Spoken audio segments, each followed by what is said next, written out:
Hi viewers, இன்னைக்கு நம்ம பார்க்க போகிறது வெத்திலை. வெத்திலை வந்து ஒரு இலை மட்டும் கிடையாது, அது நிறைய மெடிசினல் வேல்யூ உள்ள ஒரு செடி கொடி தான். சம்ஸ்கிருதத்தில் பார்த்தீங்கன்னா நாகவல்லரி அப்படின்னும் சப்தகிரி அப்படின்னும் வெத்திலையோட நேம் இருக்குது. ஸோ இது பார்த்தீங்கன்னா இதோட ஒரிஜின் பார்த்தீங்கன்னா இந்தியா தான். எல்லா மங்கள காரியங்களுக்கும் விசேஷங்கள் அந்த மாதிரி உள்ள எல்லா இதுக்கும் ரொம்ப நம்ம யூஸ் பண்ண வேண்டிய ஒரு இலை தான் வெத்திலை. ஸோ வெத்திலையில் பார்த்திங்கன்னா நிறைய மெடிசனல் வேல்யூ இருக்குது. இப்போ நம்ம வெத்திலை, பாக்கு, சுண்ணாம்பு இது யூஸ் பண்ணி தான் பழைய காலத்துலலாம் பாட்டி தாத்தாலாம் மென்னுவாங்க. இப்போவும் பண்ணுறாங்க. இப்போவும் நிறைய கிராமத்தில் பார்த்திங்கன்னா மத்தியானம் சாப்பிட்டதுக்கப்புறம் செரிக்கிறதுக்காக சாப்பிடுவாங்க.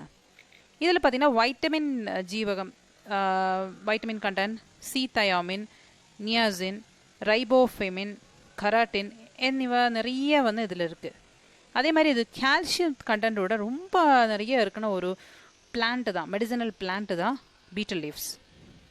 ஸோ அதே மாதிரி இது வந்து பார்த்திங்கன்னா ஒரு பெயின் கில்லர் அப்படின்னு சொல்லலாம். எந்த இடத்துல நமக்கு வலி இருக்கோ அந்த இடத்துல நம்ம வந்து இந்த வெத்திலையை அரைச்சி தேய்ச்சிங்கன்னா அந்த வலி போயிடும், பெயின் வந்து ரிலீஃப் ஆகிடும். ஸோ அதே மாதிரி வேதனை வலி எல்லாம் எந்த இடத்துல இருக்கோ அங்கே வந்து நம்ம கையில் நல்லா நசுக்கி அந்த இது மட்டும் ஜூஸை மட்டும் தடவினாலும் ஓகே தான். சேம்வே ஏதாவது அடிபட்டிருக்கு, அங்கே வந்து இன்ஜுரி இருக்குது அப்படின்னாலும் இது வந்து ஜஸ்ட்டு அந்த சாரை பிழிஞ்சு அந்த இடத்துல கொஞ்சம் இது பண்ணி தேய்ச்சா போதும். சேம்வே இது பார்த்திங்கன்னா ஆக்சிஜன் கண்டென்ட் வந்து நிறைய இருக்குது. ஸோ அதனால தான் இதில் வந்து நம்ம வந்து எந்த வயத்தில் இன்டைஜஷன் இருந்துச்சுனாலும் நம்ம இது மென்று சாப்பிட்டிங்கன்னா இன்டைஜஷன் அவாய்ட் ஆகிடும். ஸோ டெய்லி வந்து பழைய இதில் என்ன சொல்கிறாங்கன்னு கேட்டிங்கன்னா, டெய்லி இது வந்து நம்ம மென்று சாப்பிட்டிங்கன்னா அதோட அந்த ஜூஸ் இருக்குங்களா, அது வந்து நம்ம போனிங்கன்னா எந்த வயிற்றில் உள்ள எல்லா ப்ராப்ளமும் சால்வ் ஆகிடும். சேமே இது வந்து நல்லா சதைச்சு நல்லா மென்று சாப்பிடணும். நைட்டு வந்து ஒரு தண்ணி கூட இது ஸ்லைட்டாக பாதி சாப்பிட்டாலே அந்த டைஜஷன் ப்ராப்ளம் எல்லாமே போயிடும். இப்போ இன்டைஜஷன் ஆகலை, சிக்கன் மட்டன் எல்லாம் சாப்பிட்டிங்கனாலும் ஒரு வெத்திலை நம்ம சாப்பிடுவாங்க. இப்போ முஸ்லீம் கல்யாணத்துக்கு போனீங்கனாலே உங்களுக்கு தெரியும், அங்கேயும் வந்து வச்சுருப்பாங்க. ஏன்னா பிரியாணி அவ்வளோ சாப்பிட்டுட்டு நமக்கு ஐயோ வயிறு வலிக்குது அப்படின்னு நினச்சா இது வந்து கொடுக்குறாங்க. அங்கே எல்லா கல்யாணத்துக்கும் வச்சுறாங்க வெத்திலை பாக்கு. ஸோ அதே மாதிரி வெத்திலையில் பார்த்திங்கன்னா இது வந்து ஒரு digestion inhaler. That means digestion ப்ராப்ளத்தை வந்து ரிமூவ் பண்ணுவாங்க. நெக்ஸ்ட்டு சரி, நம்ம வந்து எந்த ப்ராப்ளம், தட் மீன்ஸ் பிளட்டில் வந்து ஏதாவது பிரச்சனை இருக்குது, அதே மாதிரி நம்ம வந்து வேஸ்ட் வந்து போல அந்த மாதிரி ஏதாவது பிரச்சனை அப்படி இருந்தாலும் இது வந்து டைஜஷன் பண்ணிங்கனாலே நமக்கு வந்து அந்த ப்ராப்ளம் சால்வ் ஆகிடும்.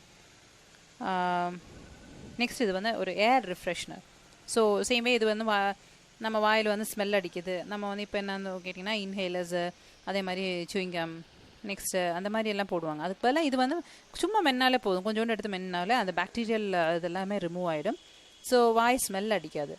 சேமே அந்த பல்லுகள் உள்ள பிரச்சனை இருக்குங்களா, அந்த பிரச்சனை, தட் மீன்ஸ் புழு இருக்குது அந்த மாதிரி இருந்துச்சுனால இது சாப்பிட்டிங்கன்னா அது வந்து ஒரு நல்ல ரிலீஃப் தான். சேமே பழைய காலத்துலலாம் பார்த்திங்கன்னா இது வந்து ஒரு இலை பறித்து அது தண்ணிக்குள்ளே போட்டு பாயில் பண்ணி அந்த 2 கவல் உலர வச்சு இது பண்ணுவாங்க. ஸோ இதுவும் வந்து எல்லா ப்ராப்ளத்துக்கும் வந்து சொல்யூஷன் தான். இது ஆன்டிசெப்டிக்கல் ரியாக்ஷன், ஆன்டிபயோட்டிக்கல் ரியாக்ஷன். அதே மாதிரி இது வந்து வெளிச்செண்ணெய், தட் மீன்ஸ் கோகனட் ஆயிலில் வந்து இது பண்ணிவிட்டு நம்ம எல்லா இடத்துல எங்கெங்கே வலிக்குதோ அந்த இடத்துல தேய்ச்சிடுவாங்க. ஸோ இதில் இன்னொரு விசேஷமான மேட்டர், நம்ம அந்த வெத்திலையில் பார்த்திங்கன்னா அதோட கார்னர் பாயிண்ட் பார்த்திங்கன்னா தெரியும், ஷார்ப் அண்ட் கார்னர். ஸோ அதில் பார்த்திங்கன்னா லக்ஷ்மி தேவியும், மிடில் அந்த தெரியுதுங்களா, அங்கே வந்து லக்ஷ்மி தேவியும், நெக்ஸ்ட் சென்ட்ரல் போர்ஷன் ஃபுல்லாக வந்து விஷ்ணு காட் இருக்காங்க, பார்வதி, பூமி தேவி எல்லாருமே இருக்காங்க.